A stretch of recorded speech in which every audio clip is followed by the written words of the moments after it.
नमस्कार सभी को। तो कैसे हैं आप सब? आई होप आप सभी अच्छे होंगे। मैं भी ठीक हूँ। Welcome to my channel midnight feeling love story में। चलिए हम बिना कोई वक्त जाया करे कहानी से शुरुआत करते हैं। कहानी तुम मिले तो हम बने, पार्ट 43। पिछले पार्ट में हमने सुना था कि यहाँ पे बहुत ही अच्छा सीन, बहुत ही ब्यूटीफुल सा मोमेंट क्रिएट होता है, जहाँ पे अब यहाँ पर कहीं ना कहीं आर्यन भी आ चुका था एंड सभी लोग बहुत ही ज्यादा एंजॉय कर रहे थे। और अब यहाँ पे आर्यन इतना थक चुका था क्योंकि अब बचा था हल्दी की सेलिब्रेशन। अब हल्दी मेहंदी तो बची है ना गाइस, तो उसी की तैयारियां चालू थी। अब यहाँ पे आर्यन को इस तरीके से तरोड़ा और मरोड़ा जाता है ना कि वो क्या ही बोल सकते हैं। वो उसको वो तो आने को तो आ चुका था, लेकिन जिस तरीके से उसे काम कराया जा रहा था शायद ही किसी मजदूर से भी काम कराया गया हो। चलिए अब जानते हैं आगे क्या होता है। यहाँ पर आर्यन आ चुका था और आर्यन से बरखा बहुत सारे काम करवा रही थी। दूसरी तरफ सलोनी और बरखा की कोई भी मिलन हो नहीं पा रही थी। बरखा बहुत सारी उस दिन रात के बाद से बहुत सारी कोशिश करती है सलोनी से बात करने के लिए, लेकिन हो नहीं पा रही थी, जिसकी वजह से अब वो क्या ही बोले। यहाँ पे कहीं ना कहीं रोशनी और प्रतिभा का भी कुछ ऐसा ही चीजें थी। प्रतिभा को भी कुछ बात करनी थी, लेकिन वो भी हो नहीं पा रहा था। जैसे तैसे करके कुछ न कुछ करके एडजस्टमेंट तो हो रही थी, लेकिन यहाँ पे फिर भी दोनों की कोई भी मुलाकात के आसार नजर आ नहीं रहे थे, क्योंकि बुआ जी ने पूरी तरीके से इन दोनों को अलग कर दिया था। एक दूसरे के फेस तक वो लोग नहीं देख पा रहे थे। सिचुएशन कुछ ऐसे क्रिएट हो चुकी थी। बरखा यहाँ पे अब टेरेस पे थी और कहीं ना कहीं वो अपने सारे दोस्तों से काम करा रही थी, और वहां पे आर्यन भी मौजूद था। मौजूद आर्यन से इस तरीके से काम कराए जा रहे थे कि आर्यन एकदम मोमेंट ऑफ द टाइम वो बोल पड़ता है, यार मैं थक चुका हूँ। मतलब तुम लोग मुझसे ना ऐसे काम करवा रहे हो, मुझे मेरी मजदूरी का तुम लोग कुछ देने वाले भी हो? तो बरखा बोलते कि तुझे मजदूरी चाहिए, इधर इधर हम लोग तुझे तेरी मजदूरी देते हैं। और वहां पे थोड़ी बहुत मस्ती मजाक होते हैं। आर्यन भी एकदम मोमेंट ऑफ टाइम वो थोड़ा सोफे पे बैठ जाता है, तो समीर उसको पानी देता है। जैसे ही वो पानी पीता है तो बोलते वो तुरंत ही उसे वो पानी को थूक देता है और बोलते ये क्या है? बोलते हैं नींबू पानी है। एक्चुअली आर्यन को नींबू पानी उसको पसंद नहीं है। तो बोलते यार मैंने तुझे कितनी बार बोला यार। तो बोलते है कि वाह, एक तो तेरी केयर करो, ऊपर से तेरे को पानी ला के दिया मैंने, नींबू पानी ला के। तो बोलते आर यू सीरियस? मैं नींबू पानी पीता हूँ? तो बोलते वो मेरी गलती नहीं है, मेरा काम था तुझे लाके देने का, मैंने जो किया इसमें तेरी गलती है, मेरी गलती नहीं है। और इतना बोलकर वो भी चला जाता है। आर्यन बेचारा बोलता है कि हद है, मतलब इतने अच्छे खासे हैंडसम, उनकी कोई इज्जत तो है नहीं यहाँ पर। कोई बात नहीं, जब मेरी लुगाई आएगी ना तो भी मैं देखूंगा। तभी पीछे से प्रकाश बोल पड़ते हैं, जब आएगी तब देखना, अभी फिलहाल आई नहीं है, तो अभी काम पे फोकस कर लो। तो बोलता है कि क्या भाई आप भी मजे ले रहे हो, और इतना बोल के वो भी काम पे लग जाता है। एक्चुअली बहुत सारे डेकोरेशंस के काम अभी भी बचे हुए थे, सो उसी की तैयारियां कर रहे थे सभी लोग।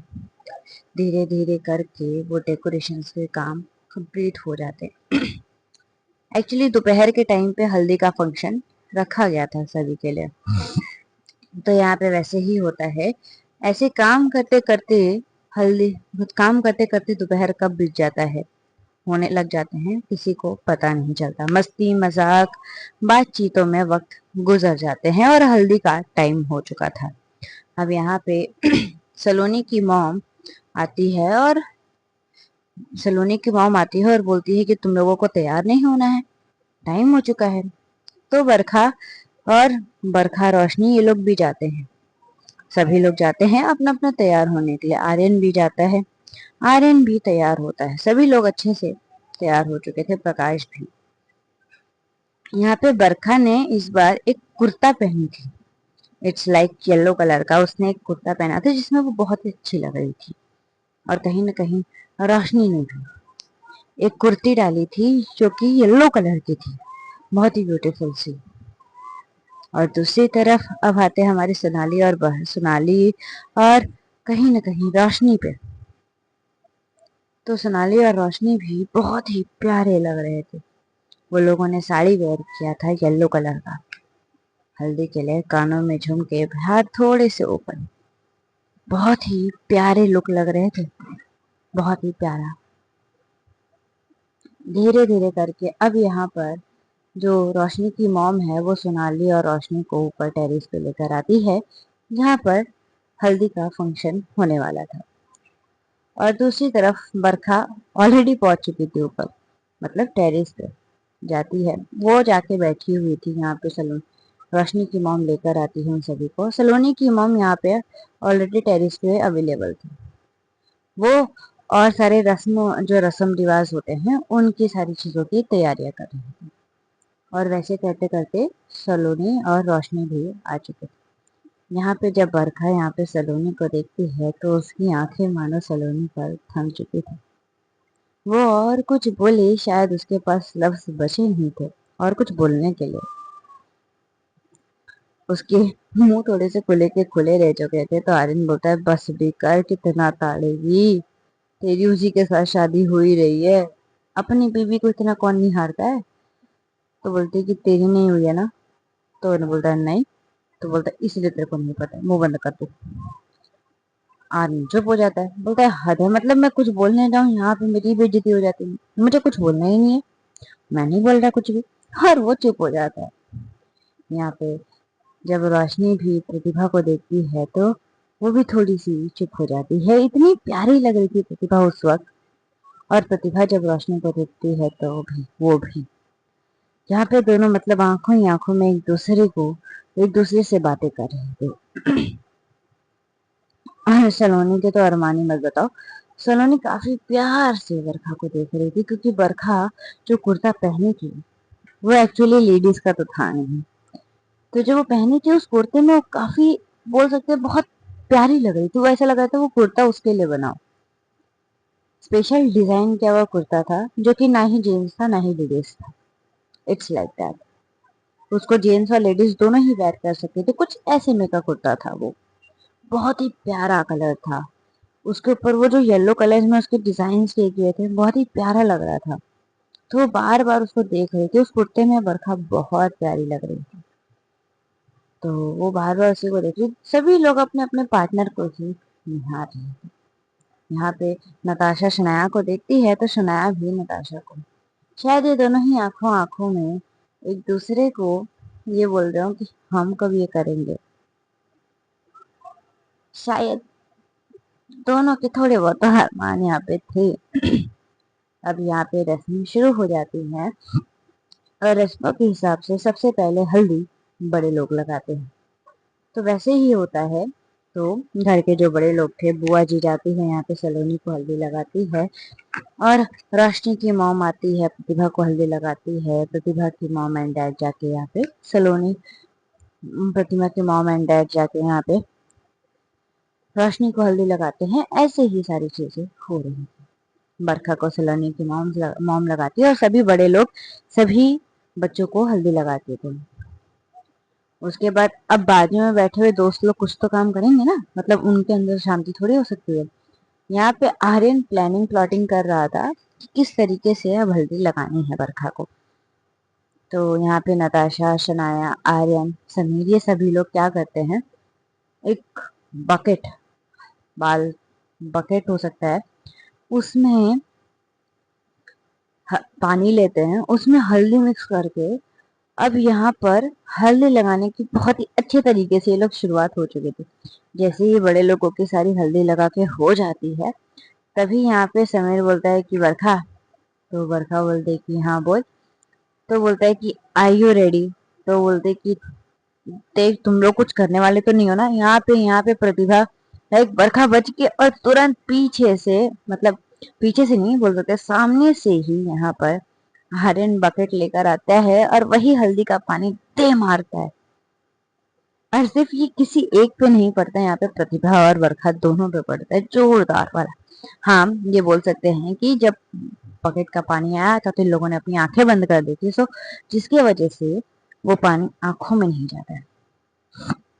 अब दोस्त तो होते हैं काफी अच्छे हों तो कुछ कर नहीं सकते, इसीलिए बहुत ही मस्ती अब ये लोग करने लगते हैं।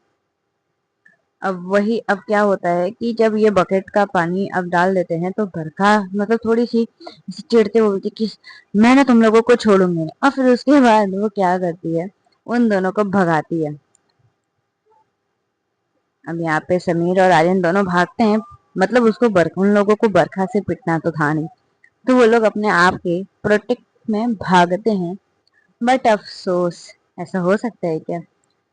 सामने से नताशा क्या करती है, वही हल्दी का जो पॉकेट में पानी घोल के रखी थी वो लेकर आती है, दे आर्यन और समीर को मारती है। तो आर्यन आर्यन अपनी आंखें थोड़ी सी बड़ी बड़ी करके नताशा को देखता बोलता है कि यार ये नहीं करना था, पानी उस पर फेंकना था, मुझ पे नहीं। और बरखा पकड़ लेती, बोलती क्या क्या। और ऐसे ही करके यहाँ पे मस्ती इन लोगों की हद से ज्यादा शुरू हो चुकी थी। फिर उसके बाद यहाँ पे अब बरखा जाती है, बड़े प्यार से सलोनी को हल्दी लगाती है, सलोनी भी बरखा को हल्दी लगाती है। एंड ऐसे ही एक दूसरे को हल्दी लगाने के बाद वहां पे अब सॉन्ग्स चालू हो चुके थे, मस्ती मजाक ड्रिंक्स वगैरह चालू हो चुके थे, सभी लोग कर रहे थे, मस्ती कर रहे थे, कुछ लोग ड्रिंक्स पी रहे थे, कोल्ड ड्रिंक्स पी रहे थे, कुछ लोग डांस कर रहे थे, कुछ लोग पूल में मस्ती कर रहे थे। बरखा एक साइड में यहाँ पे प्रकाश से कुछ बातें कर रही थी, तभी सलोनी वहां पे देखती है कि बरखा एक साइड में खड़ी है, सॉरी प्रतिभा से बातें कर रही थी, तभी सलोनी देखती कि वहां पे बरखा खड़ी है। और बरखा जस्ट पूल के बाजू में ही खड़ी थी, जो स्विमिंग पूल उन लोगों ने तैयार किया था उसके जस्ट बाजू में ही खड़ी थी। तो वो क्या करती है, बरखा के पास जाती है, बरखा के पास जाने के बाद बरखा की तरफ मतलब खुद बरखा को खुद की तरफ करती है, तो बरखा बोलती कि अब बरखा ऑलरेडी फिदा है इस पे, और वो इतनी प्यारी लग भी रही थी, तो बरखा एक बार के लिए देखती है और वो मतलब एक बार के लिए खोने लगती है। तो सलोनी क्या करती है, उसी मोमेंट का फायदा उठाती है और उसको उसमें पुश कर देती है पूल में। बरखा इस चीज के लिए तैयार तो बिल्कुल नहीं थी और वो तुरंत गिरती है पानी के अंदर। जैसे ही वो गिरती है वो तुरंत बाहर आके सलोनी को बोलती कि सलोनी ये आपने बिल्कुल सही नहीं किया, और वो पूल से बाहर आती है और पूल से बाहर आने के बाद सलोनी को हक करते हुए पूल में कूद जाती है।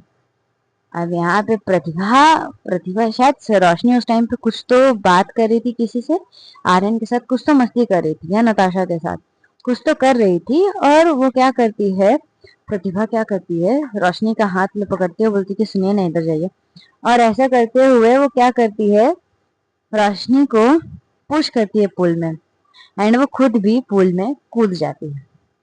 अब यहाँ पे सभी लोग पूल में कूद कूद के मस्ती कर रहे थे, सारे दोस्त लोग भी आ चुके थे और सभी लोग अब यहाँ पे पूल में मस्ती करने लगते हैं धीरे धीरे। अब यहाँ पे थोड़ी बहुत मोमेंट यहाँ पे बरखा और सलोनी के बीच में होता है। पूल में एक साइड पे एक ऐसा एरिया था जहाँ पे ज्यादा किसी की नजर नहीं जाती और ये लोग मतलब मस्ती करते करते उस एरिया के साइड में पहुंच चुके थे, एंड दोनों काफी क्लोज थे एक दूसरे के, बहुत ही ज्यादा। बरखा क्या करती है, सलोनी को पुल के वॉल से लगाती है और वॉल से लगाने के बाद ही उसकी कमर पे जस्ट टच करती है। सलोनी अपनी आंखें बंद कर चुकी थी, मानो वो बरखा के उस हाथों को महसूस कर रही हो। वो अपनी आंखों को बंद करती है और उसके होठ थोड़े से कांप पड़ते हैं, शिविर कर लेते हैं।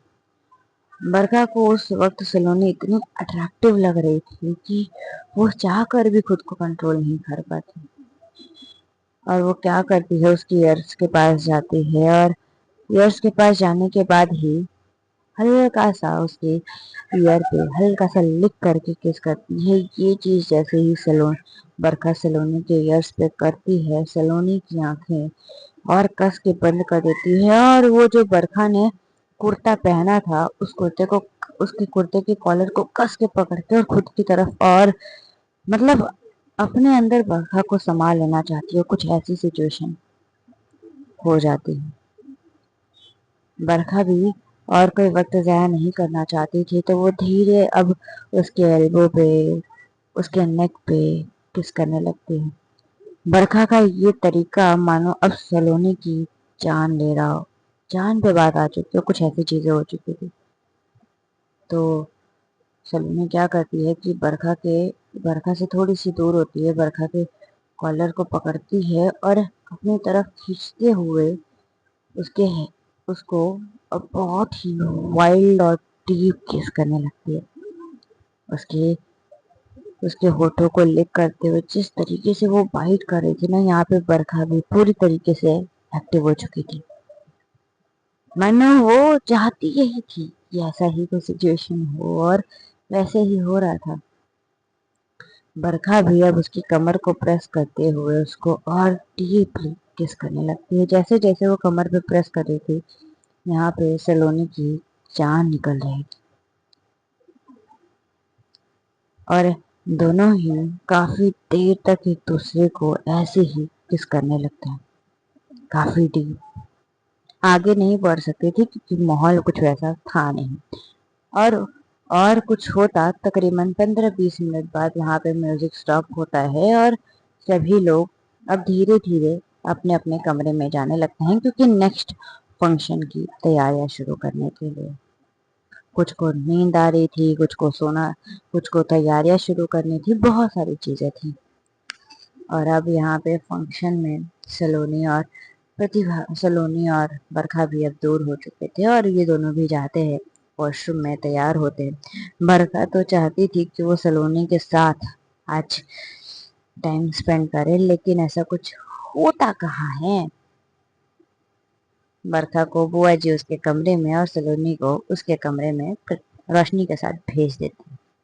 प्रतिभा जाती है। प्रतिभा भी थोड़ी बहुत चीजें यहाँ पे रोशनी के साथ मोमेंट हुए थे, तो प्रतिभा भी उन सारी चीजों को महसूस करते हैं। वो भी थोड़ी सी बहुत ज्यादा ही खुश थी। वो कमरे में आती है, और कमरे में आने के बाद वो जाती है, वो भी जाती है, फ्रेश होती है। यहाँ पे बरखा भी फ्रेश होती है। ये दोनों सो जाते हैं क्योंकि थक इतने जा चुके थे, क्योंकि इतनी सारी तैयारियां किया, सब कुछ करने के बाद इतने थक चुके थे कि वो लोग थोड़ा सा सो जाते हैं। थोड़ा सा नहीं कह सकते, वो लोग सो जाते हैं। दूसरी तरफ यहाँ पे सलोनी और रोशनी भी जाते हैं, फ्रेश होते हैं थोड़ी बहुत। अब यहाँ पे बुआ जी इनके कमरे में आती है। मेहंदी के जो कपड़े होते हैं उसकी सारी चीजें बताती हैं, ये कपड़े पहनने हैं, ऐसे करना है, वो सारी चीजें उनको बता रही थी। तो यहाँ पे बुआ जी और सलोनी और रोशनी के बीच में मतलब बहुत सारी कपड़ों के रिलेटेड बहुत सारी बातें होती है। और यहाँ पे मेकअप आर्टिस्ट का भी डिसाइड किया जाता है कि वो इतने बजे तक आ जाएगी, इतने बजे तक साड़ी पे आ गया। तो वही सारी बातें हो रही थी। उसके बाद कुछ देर बाद बुआ जी भी चली जाती है, और धीरे धीरे करके अब ये लोग भी थोड़ा सा रेस्ट लेने के लिए सो जाते हैं। यहाँ पर काफी अब दोनों ही तरफ से सो चुके थे। दूसरी तरफ अब नताशा आर्यन नताशा शनाया भी कहीं न कहीं सो चुकी थी। सलोनी और रोशनी के कमरे में यहाँ पर नताशा सनाया भी सो चुकी थी। समीर, नताशा, आर्यन, ये सभी लोग बहुत ही ये सभी लोग टेरेस पे थे, और टेरेस पे ही कुछ बात कर रहे थे।